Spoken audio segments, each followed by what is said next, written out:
ஓம் சாந்தி. சிவத்தந்தை ஞான வைரத்துளிகள் 2/5/2026. இனிமையான குழந்தைகளே, இந்த நாடகத்திற்குள் மிகப்பெரிய விநாசம் பொருந்தியுள்ளது. நீங்கள் விநாசத்துக்கு முன்னதாக கர்மாதீதராக ஆக வேண்டும். தந்தையின் எந்த வார்த்தைகளின் ஈர்ப்பு நேரடியாக ஏற்படுகிறது? தந்தை நீங்கள் என்னுடைய குழந்தைகள் ஆவீர்கள் என்று நேரடியாக கூறும்பொழுது இந்த வார்த்தைகளின் ஈர்ப்பு மிகவுமே ஏற்படுகிறது. நேரடியாக கேட்கும் பொழுது மிகவும் நன்றாகப்படுகிறது. மதுபன் அனைத்து குழந்தைகளையும் கவர்கிறது. ஏனெனில் இங்கு இருப்பது ஈஸ்வரிய குடும்பமாகும்.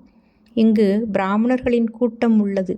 பிராமணர்கள் தங்களுக்குள் ஞானத்தை மட்டுமே பரிமாறிக்கொள்கிறார்கள். நாம் அவிநாசி அழிவற்ற யாத்திரை, அதாவது ஆன்மீக யாத்திரையில் சென்று கொண்டிருக்கிறோம். நாம் திரும்பி மரண உலகத்தில் வரமாட்டோம். இது 84 பிறவிகளின் பழைய ஆடையாகும்.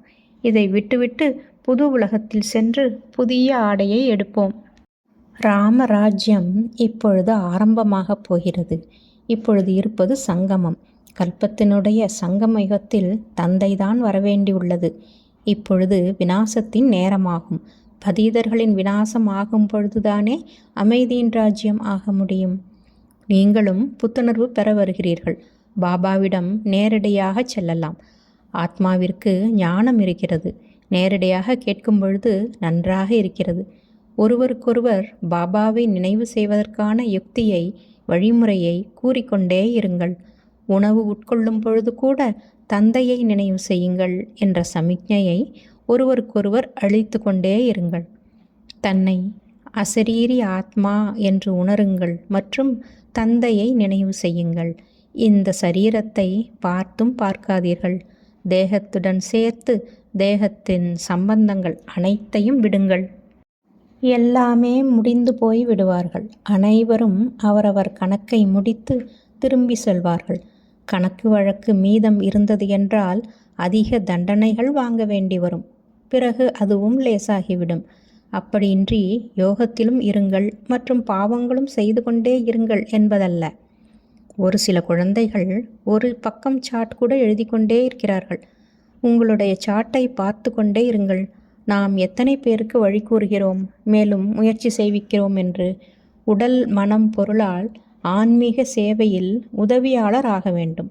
மனதை சிந்தனையற்றதாக, எண்ண ஓட்டமில்லாமல் செய்ய முடியாது என்று கூறுகிறார்கள். ஆத்மாவோ இருப்பதே சாந்தமாக. ஆத்மாவாகிய நாம் நமது பரந்தாமத்தில் போய் அமர்வோம். உலகத்தின் எந்த சங்கல்பம் கூட வராது.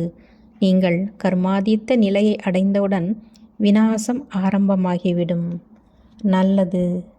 மன்மனாபவ. தன்னை ஆத்மா என உணர்ந்து ஆத்மாவின் தந்தை பரமாத்மாவை அன்பாக நினைவு செய்வதால் பல பிறவிகளுக்கான பாவ கர்மங்கள் அழிந்து போகும். ஓம் சாந்தி.